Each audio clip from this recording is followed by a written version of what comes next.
والفجر وليال عشر والشفع والوتر والليل إذا يسر هل في ذلك قسم لذي حجر ألم تر كيف فعل ربك بعاد إرم ذات العماد التي لم يخلق مثلها في البلاد وثمود الذين جابوا الصخر بالواد وفرعون ذي الأوتاد الذين طغوا في البلاد فأكثروا فيها الفساد فصب عليهم ربك سوط عذاب إن ربك لبالمرصاد فأما الإنسان إذا ما ابتلاه ربه فأكرمه ونعمه فيقول ربي أكرمن وأما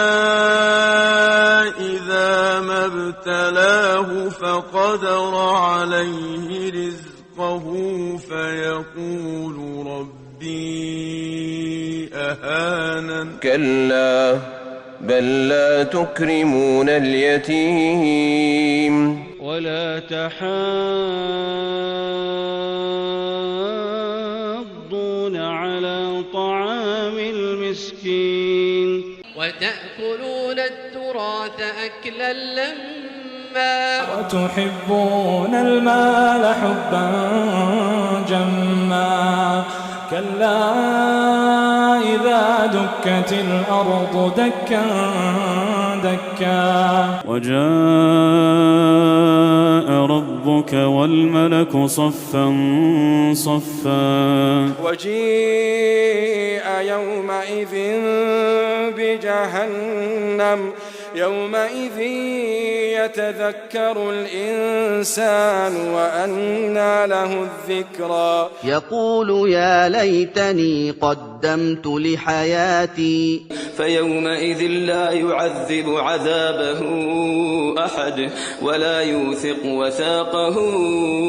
أحد يا أيتها النفس المطمئنة ارجعي إلى ربك راضية مرضية فادخلي في عبادي وادخلي جنتي.